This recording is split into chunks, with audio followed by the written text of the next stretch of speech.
আসসালামু আলাইকুম। সবাইকে আরোগ্য হোমে হলে আপনাদেরকে স্বাগতম। আশা করছি আপনারা ভালো আছেন। আমি ডাক্তার মোহাম্মদ আব্দুর পান্না। আজ আমি আপনাদের সামনে র্যাক্স 11 ওষুধ নিয়ে আলোচনা করব।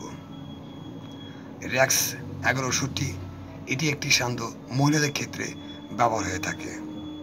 র্যাক্স 11 যেসব রোগীরা ঋতুস্রাবের সময় অত্যন্ত কষ্ট পান তাদের ক্ষেত্রে এটি অত্যন্ত কার্যকর একটি ওষুধ।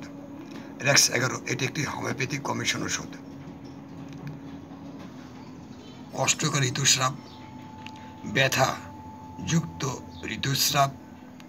ঋতুস্রাবের পরবর্তী শ্বেতপ্রদর অর্থাৎ সাদা স্রাব, সে সময় পিঠে এবং তলপেটে খিঁচুনি মানে টেনে ধরার মতন ব্যথা, ঋতুস্রাবের পূর্বে এবং ঋতুস্রাবের সময় অত্যাধিক ব্যথা, এর সঙ্গে ঘূর্ণি রোগ, রোগীর অনেক সময় মানসিক সাইডটা বিশেষ করে ক্রোধ প্রবণতা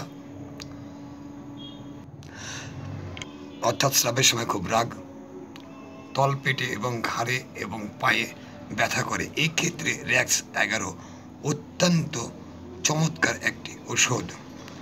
র্যাক্স 11 সেবনে ঋতুস্রাব জনিত সমস্যায় যত রকম সমস্যাতে তা সাহায্য করে, আরোগ্য হতে সাহায্য করবে। এক্ষেত্রে যদি কোনো সমস্যা থাকেন সেক্ষেত্রে র্যাক্স 11 অবশ্যই ব্যবহার করবেন।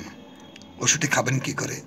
প্রাপ্তবয়স্করা 20 ফোঁটা, শিশুরা 10 ফোঁটা 1 ডুব পরিমাণ মতো পানিতে মিশিয়ে সকালে, দুপুরে, রাতে, অথবা একজন রেজিস্টার্ড হোমিওপ্যাথিক চিকিৎসকের সঙ্গে পরামর্শ করে ওষুধ সেবন করা উত্তম। র্যাক্স 11 ওষুধে কোনো পার্শ্ব প্রতিক্রিয়া নেই। তারপর আমি বলবো, একজন সেবন করার পূর্বে অবশ্যই হোমিওপ্যাথিক চিকিৎসকের সঙ্গে পরামর্শ করা ভালো। ওষুধটির সুগন্ধ দুর্গন্ধ থেকে দূরে রাখবেন। শিশু নাগালের বাইরে রাখবেন। শীতল ও শুষ্ক স্থানে ওষুধটি সংরক্ষণ করবেন। আমার একটা ওয়েবসাইট আছে, আবার লগ ইন করে আরও বিস্তারিত জানতে পারবেন। আমি ওয়েবসাইটটা বলছি, www.arogyohomeohall.xyz। লগ ইন করে আপনারা বিস্তারিত জানতে পারবেন। ভিডিওর নিচে আমি এর লিঙ্কটা দিয়ে দেব। আচ্ছা, বিশেষ করে যেসব রোগী, বন্ধ্যা রোগী যারা বিভিন্ন জায়গায় চিকিৎসা নিয়েছেন কোনো সুফল পাচ্ছেন না, সেসব রোগীরা আমার সঙ্গে যোগাযোগ করে চিকিৎসা নিতে পারেন। আল্লাহ যে সহায়তাকে সেক্ষেত্রে অবশ্যই সম্ভব আপনার কোলকে আলোকিত করা। আজকে আলোচনা শেষ করছি। আগামীতে অন্য কোনো ওষুধ নিয়ে আবার আলোচনা হবে। সবাই ভালো থাকবেন। আসসালামু আলাইকুম।